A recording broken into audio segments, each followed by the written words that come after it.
Hamma u yerda yeb qolish, ichib qolish maqsadi bo'ladi. Oxiri nima bo'lishi hech kimga qizig'i yo'q. Mana shu gapni eshitsa, ular ham hozir o'zi ham mana shu kulib o'tiradi, shunaqa deydi.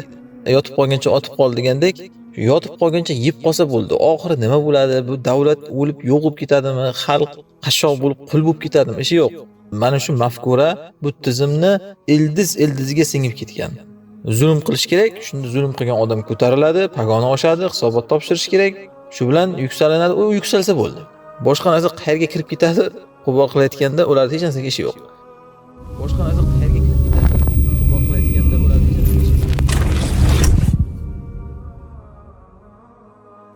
Va alaykum assalom va rahmatullohi va barakatuh. Aytadilar, nima uchun O'zbekistonda musulmonlarning diniy erkinliklariga qarshiliklar qilinyapti? Buni oxiri yaxshilik bilan tugamasligini o'zlari ham bilishadi-ku. Yoki bu ishlarning hammasi hukumat tomonidan ataydan musulmonlarni qo'zg'olon qilishga undashmoqchimi debdilar. Yo'q. Musulmonlarni ataydan qo'zg'olon qilishga undash uchun ularda bir unaqangi yurak yo'q. Ular bu tizgindan chiqib ketishi mumkinligini yaxshi bilishadi. Ular bu narsadan qo'rqqandan mana shunaqangi qo'zg'olon qilishligi musulmonlar xalq ko'tarilishi, namoyish qilishi, janjal qilishdan qo'rqqanidan odamlarni qo'rqitish siyosatini olib boradi. Ular haligi multfilmda aytganidek, alvastini siyosatiga amal qiladi. Qo'rqsa hurmat qiladi deydi-ku. Ularda mana shu siyosat bor. Qo'rqitib turish kerak, baqirib vag'illab hammani urib tepib, ana shunda hurmat qiladi deb o'ylaydi. Aslida bu ahmoqona siyosat. Ajal yetgan odamlar shunaqa siyosat qiladi. Buni misoli mana Firavunda doim aytamiz.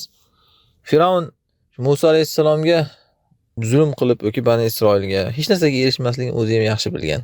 Buni Alloh shuning uchun Qur'onda aytgan. Musa alayhisalom o'sha Firavunga aytgan so'zini: "Laqad alimta ma anzala haula illa robbus samawati wal ardi wasair." Sen bilib turibsan-ku, ey Firavun, mana bu mo'jizalarni samovatlar va yerning Robbisi ochiq oydin oyatlar qilib tushiryapti degan. Ya'ni balodek bilib turibsan-ku deydi-ku, ya'ni shu balodek bilib turgan bo'lgan bular hammasini.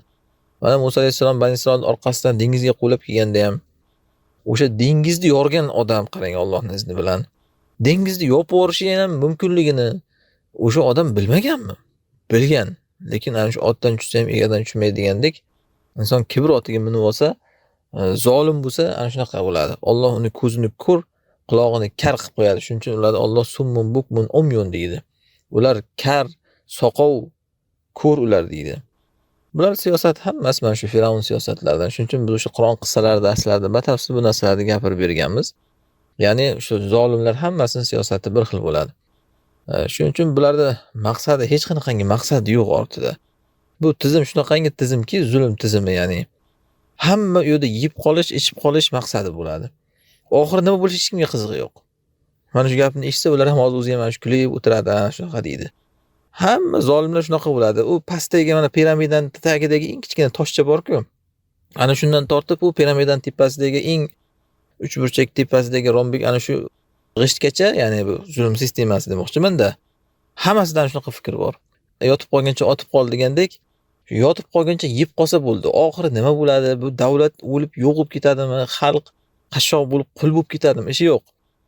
Mendan keyin kelgan prezidentga kelib keyin odamlar qo'zg'olon qilib osib o'ldiradimi uni? Uni surgun qilib yuborishadimi? Mana hozirgi Bashar Asadga o'xshatib yoki mana Liviya prezidenti Qazofiga o'xshatib kaltaklab o'ldirishadimi? Qizig'i yo'q. Shu men o'zim shu turgan joyimda hozir yeb qolsam, ichib qolsam bo'ldi. Mana shu mafkura bu tizimni ildiziga singib ketgan. Zulm qilish kerak, shunda zulm qilgan odam ko'tariladi, pagona oshadi, hisobot topshirish kerak. Shu bilan yuksalanadi, u yuksalsa bo'ldi. Boshqa narsa qayerga kirib ketadi? Qo'bol qilayotganda ularda hech narsaga ishi yo'q. Mana shu siyosat bor. Keyin bular bu narsani faqat o'zi uchun ham qilmaydi. Bu bitta o'zi nafsi uchun, ya'ni bu bir tomoni hozir. Ikkinchi tomoni bular ham abdul ma'mur. Ya'ni buyurilgan qul bular ham. Ularda ham kattasi bor, kattasining kattasi bor. Davlat rahbarigacha borib taqaladi. Shuning uchun piramida dedim-ku. U piramida ham keyin tepadan turib boshqaradiganlar bormi? Xitoy bu yoqdan, Rossiya, biz tomonlarda, arab davlatlarida qarasangiz Amerika. Ular o'sha bularning podshohi ham qul o'sha kattagonlarga. Uni chizgan chizig'idan, tizginidan chiqa olmaydi. Zarracha agar quloqni qimirlatsa, unga inqilob qilib, boshqa qilib, unga boshqa odamni olib kelib qo'yishligidan qo'rqishadi. Taxtini ketishidan qo'rqadi. Albatta bularga lekin uzr emas.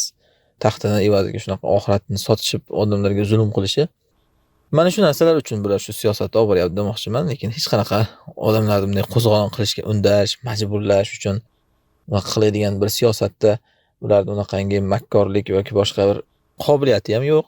Unaqa narsaga o'ylashga ularni fikr qiladigan fikri ham yo'q. Maqsadlari bularni shu. Ya'ni yeb qolish va tepadan kelgan buyruqni bajarib qolish. Ya'ni hamma siyosat shundan. Allohu alam.